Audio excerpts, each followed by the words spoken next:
विषय पे आने से पहले जब उत्तराखंड में आते हैं और यदि आप एजुकेशन की फील्ड से हो तो एक अलग प्रकार की अनुभूति होती है। जहां पर, चूंकि मैं तो इंजीनियरिंग के बैकग्राउंड से हूं, जहां पर रुड़की यूनिवर्सिटी है, जहां भारत में सबसे पहले इंजीनियरिंग की डिग्री देना शुरू हुआ, थॉमसन कॉलेज ऑफ इंजीनियरिंग के नाम से शुरुआत हुआ, शायद वर्ल्ड के सबसे अर्लीस्ट इंस्टीट्यूशंस में से एक था। और भारत में आजादी के बाद अगर सबसे पहले 59 में राधाकृष्णन कमेटी की रिकमेंडेशंस पे एग्रीकल्चर और टेक्नोलॉजी की यूनिवर्सिटीज बनी, तो सबसे पहले पंतनगर में बनी, जो इसी उत्तराखंड में।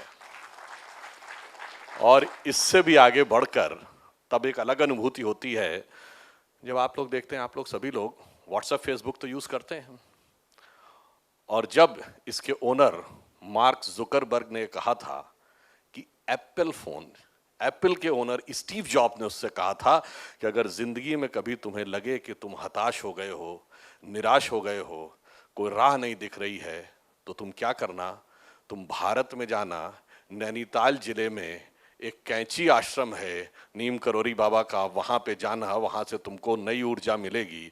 और मार्क जुकरबर्ग ने यह बात कही, और जब वो भारत आए थे तो प्रधानमंत्री श्री नरेंद्र मोदी जी के साथ बातचीत में भी ये बात कही। तो आप समझिए कि जहां से इतना बड़ा इंस्पिरेशन मिलता है कि आज वर्ल्ड की सबसे बड़ी कंपनियों में से एक नहीं, सबसे ज्यादा ऑल परवेजिव कंपनियों में से एक, जो हर आदमी के हाथ तक है, वहां तक यहां से इंस्पिरेशन जाता है। तो यह भारत की भूमिका को भी दर्शाता है और उसमें उत्तराखंड की भूमिका को भी दर्शाता है।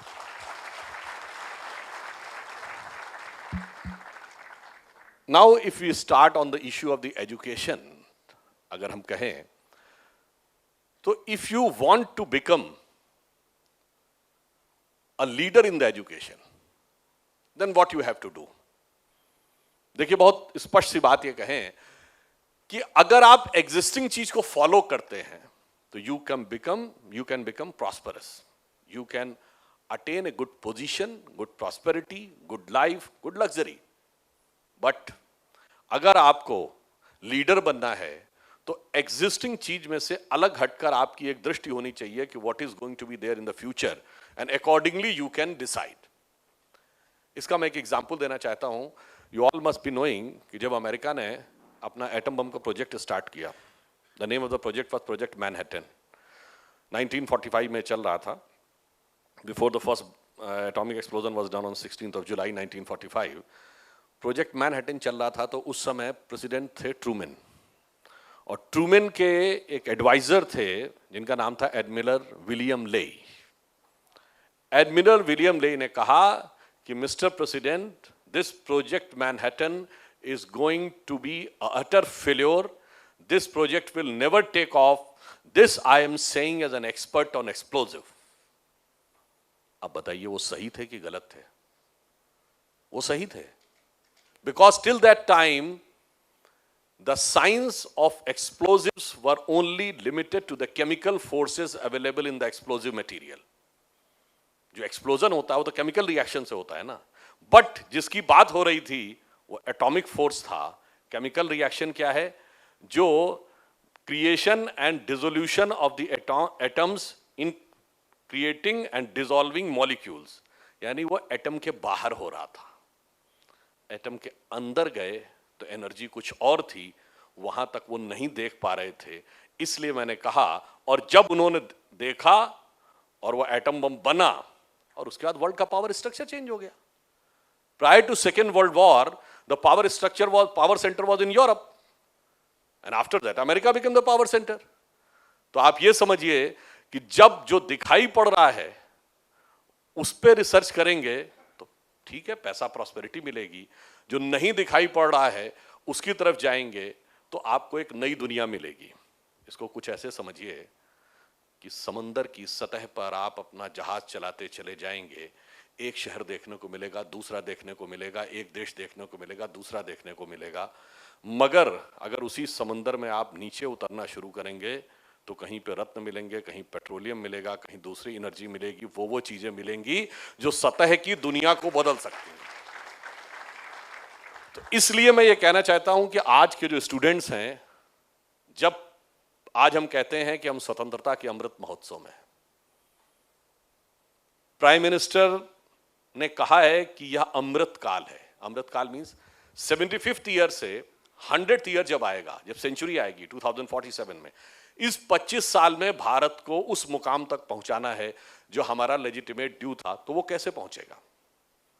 अगर हमारा लक्ष्य इतना ही रहेगा बच्चों का कि एक अच्छे इंस्टीट्यूट से डिग्री प्राप्त कर ली, फिर बहुत अच्छा हुआ तो एक फॉरेन की यूनिवर्सिटी से डिग्री प्राप्त कर ली, एक बहुत बड़ी कंपनी में जाके बढ़िया नौकरी की, लाखों रुपए महीने की, या बहुत हुआ तो एक अच्छा खासा बिजनेस कर लिया और उसके बाद जिंदगी खत्म।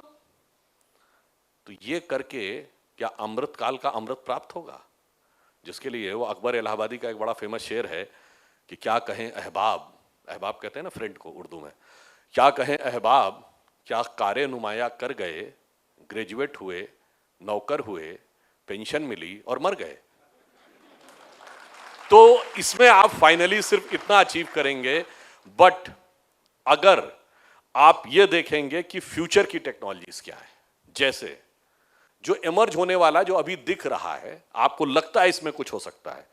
मेरा मानना है कि भारत के बच्चों को अगर यहां पे अच्छे इंस्टीट्यूशंस में रिसर्च करनी है, विदेश में भी रिसर्च करने जाना है, तो आर्टिफिशियल इंटेलिजेंस में जाएं, कंपोजिट मटेरियल में जाएं, जीनोम सीक्वेंसिंग में जाएं, नैनो टेक्नोलॉजी में जाएं, स्पेस टेक्नोलॉजी में जाएं। ये वो चीजें हैं जो फ्यूचर में जाकर इमर्ज करेंगी।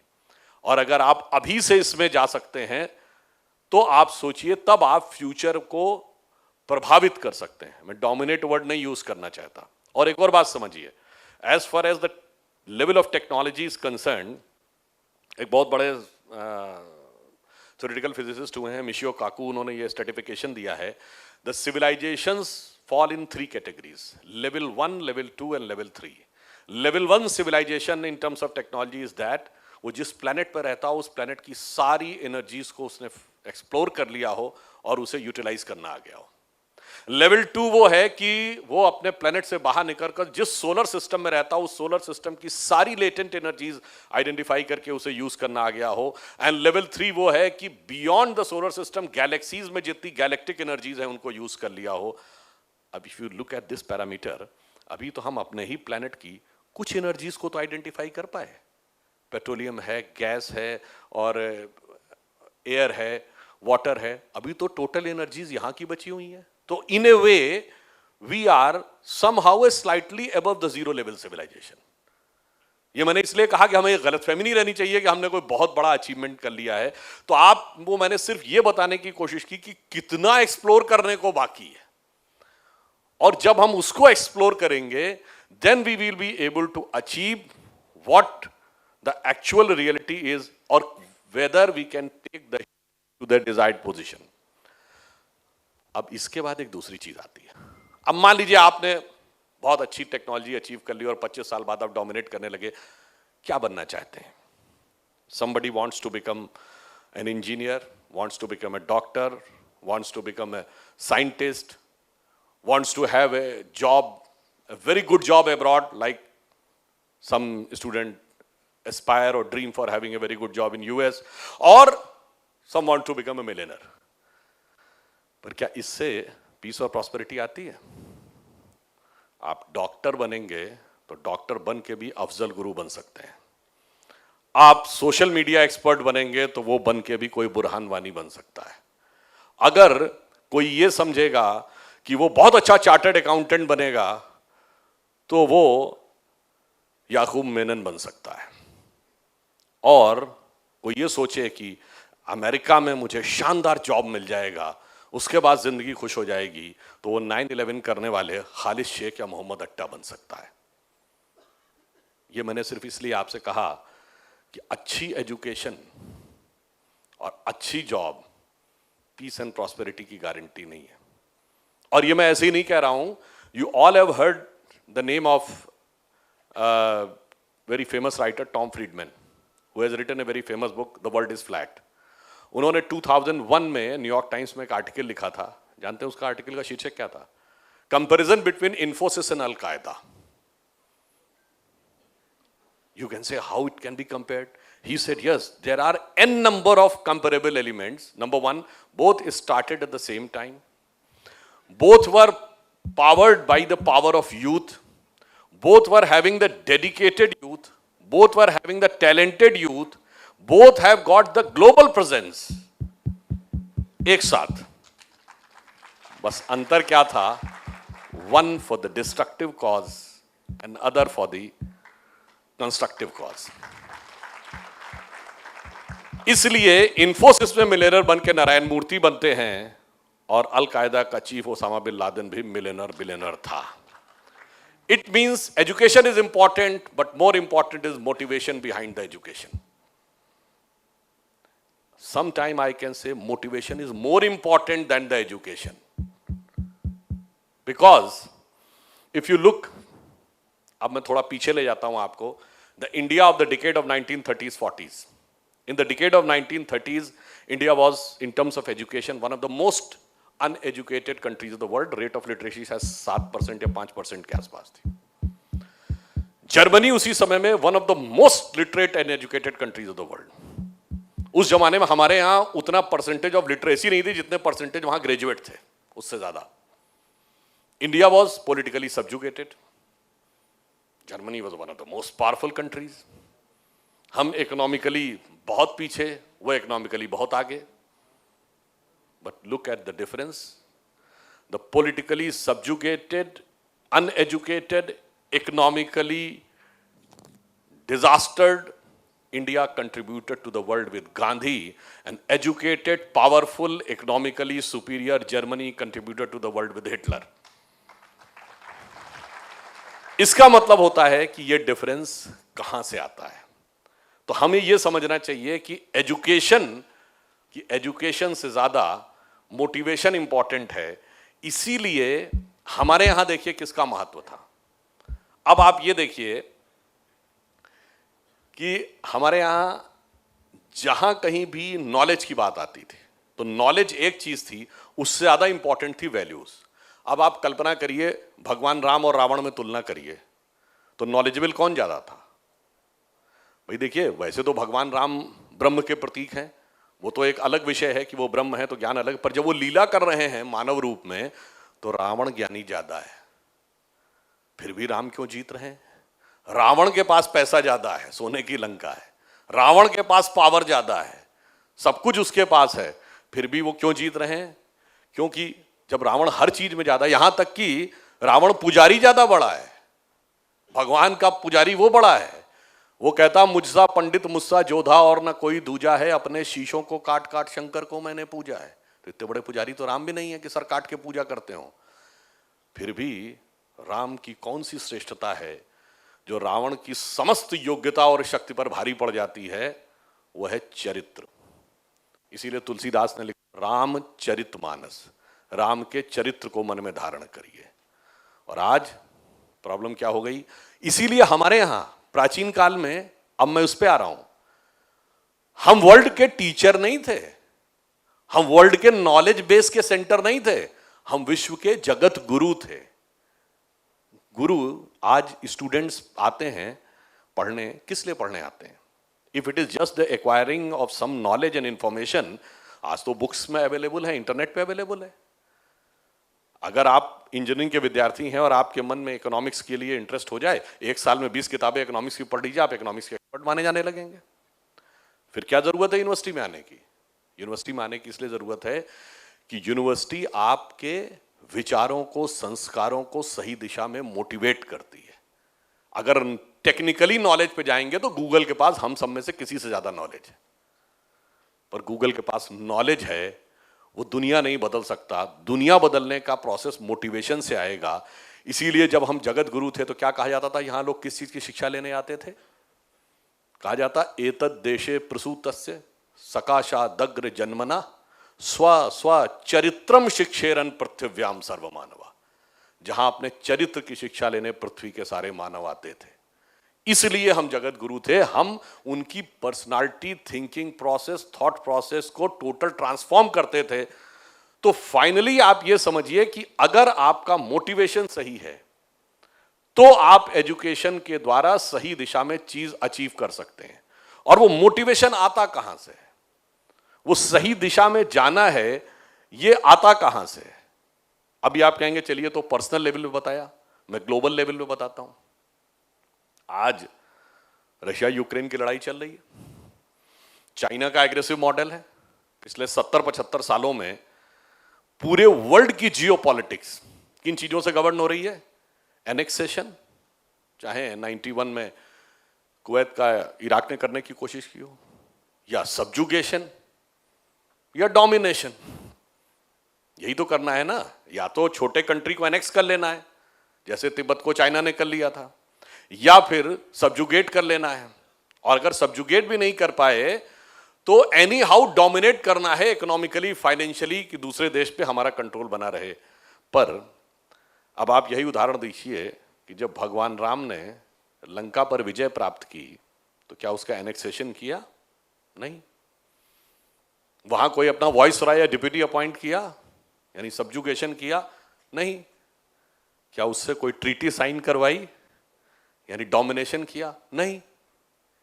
बस यही तो डिफरेंस है कि आज के इस वर्ल्ड में भी वो मोटिवेशन अगर कहीं से निकल सकता है तो भारत की धरती से निकल सकता है। कहने की बातें सब कहते हैं पीसफुल को एग्जिस्टेंस, मगर पीसफुल को एग्जिस्टेंस का भी जवाब व्यवहारिक दृष्टि से अगर दिया है तो हमने दिया है। और ये सिर्फ कोई एक धार्मिक विचार नहीं है। We are the only country in the world which never went for invasion, because we are the only culture in the world which are having no concept of conversion. तो ना हम किसी को बदलना चाहते हैं, ना किसी को डोमिनेट करना चाहते हैं। इस मोटिवेशन की वजह से ही पर्सनल लेवल और जियोपॉलिटिक्स में हम बदलाव लाने में सफल होते हैं। अब मैं छोटा सा एक दो साइंस का भी एग्जांपल देना चाहूंगा। देखिए, मोटिवेशन हमें कई बार साइंस भी बताती है, हम ध्यान नहीं दे पाते, बिकॉज ये सिर्फ वो नहीं है। नेचर में everything is connected, in the cosmic world everything is connected. जो आपको लगता है कि ये कंपार्टमेंटल है, कंपार्टमेंटल कुछ नहीं है। पहले एग्जांपल दे दूं तो शायद आपको बेहतर समझ में आएगा। जैसे आज से 50-60 साल पहले कोई ये कहता कि दिल्ली में एक फैक्ट्री चल रही जिसकी वजह से कनाडा में बर्फ पिघल रही है, तो लोग कहते हैं how illogical, how foolish you are, it's not possible. आपने क्या थर्मोडायनेमिक्स नहीं पढ़ी, हीट कंडक्शन नहीं पढ़ा, कुछ मीटर दूर की चीज नहीं पिघला सकती, आप कैसे कह रहे हैं इतने 1000 किलोमीटर दूर पर वो कैसे पिघल रही है? Entire earth is a cosmic unit, वो कंडक्शन नहीं हो रहा है। उसी ढंग से पूरा वर्ल्ड यूनिवर्स एक कॉस्मिक यूनिट है। हर चीज के संकेत सब जगह होते हैं। अब छोटी सी बात, दो लोग इंडिविजुअली अगर मिलकर काम करें, मैथ्स में देखें ए और बी, तो ए स्क्वायर हो जाए और बी डबल हो जाए, बी स्क्वायर हो जाए, तो A square plus B square हुआ।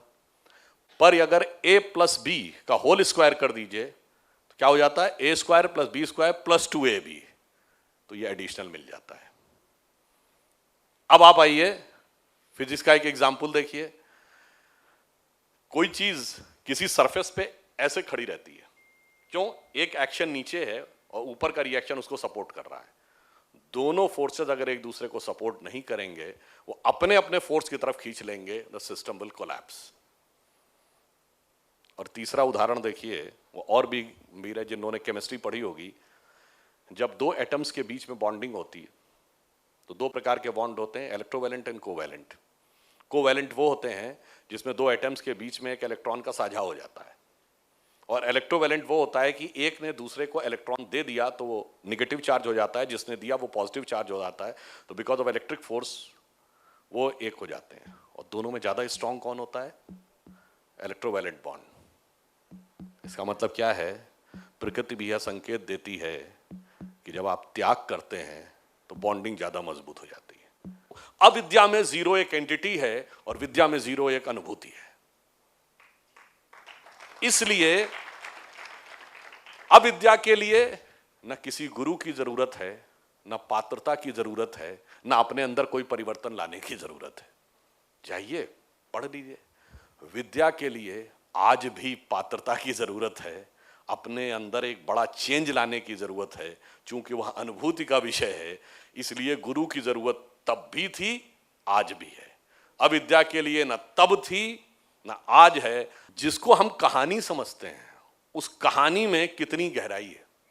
जैसे आप सबने सुना होगा, संस्कृत का बड़ा फेमस फ्रेज है जिसकी लाइन आपको पता होगा, विनाश काले विपरीत बुद्धि। परंतु ये पूरा श्लोक ध्यान है किसी को? ये किस संदर्भ में है? ये पूरा श्लोक ये है कि न निर्मते न विद्यते तदैव न श्रूयते स्वर्णमयी कुरंगी तथापि तृष्णा रघुनंदनस्य विनाश काले विपरीत बुद्धि। मतलब न कभी बना था, न कभी देखा था, न कभी सुना था कि सोने का हिरण होता है, फिर भी तृष्णा ने रघुनंदन भगवान को भी घेर लिया। इसे ही कहते हैं विनाश काले विपरीत बुद्धि। यह समझने का अर्थ कब आएगा? मोटिवेशन से, इंस्पिरेशन से, सिर्फ एजुकेशन से नहीं। तो इसलिए फाइनली आप इस बात को समझिए कि हम वर्ल्ड को भी डोमिनेट करना नहीं चाहते। ये तो आश्वस्त रहिए, जहां से मैंने शुरू किया था उसी पे खत्म करता हूं।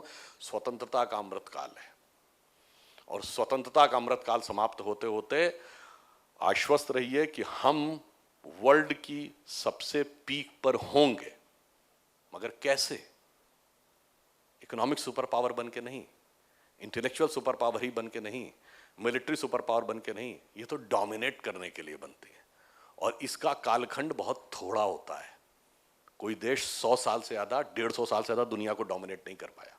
हाँ, उसमें भी अगर हम देखना चाहें तो हमारे पास ऐसे ऐसे एग्जाम्पल्स हैं, उसमें मैं नहीं जाना चाहता, बस इतना बताना चाहता हूं। इसलिए कॉन्फिडेंट रहिए। बस फाइनली एजुकेशन का मोटिवेशन समझिए, ब्रॉडर विजन समझिए और जो कुछ तय है वो तो होने ही वाला है, उस बारे में कॉन्फिडेंस रखिए। And we hope in our life time हम वो देखेंगे कि जो माइकल वुड ने अपनी एक स्टोरी ऑफ इंडिया करते थे डिस्कवरी में, उसमें एंड में एक सेंटेंस बोला था कि by the mid of the 20th century India can become the biggest country on earth. Population में चाइना को टेक ओवर कर लेंगे। एंड इफ, ये 2007-8 में बोला था, and if India goes in a proper direction तो even in economy it can not only overtake China but can become equivalent to US. तो जानते हैं उसने क्या वर्ड बोला था? So by the mid of this century India can be the biggest and the richest nation on earth. ये important नहीं था, the place at which it remained most of the time in the history. धन्यवाद।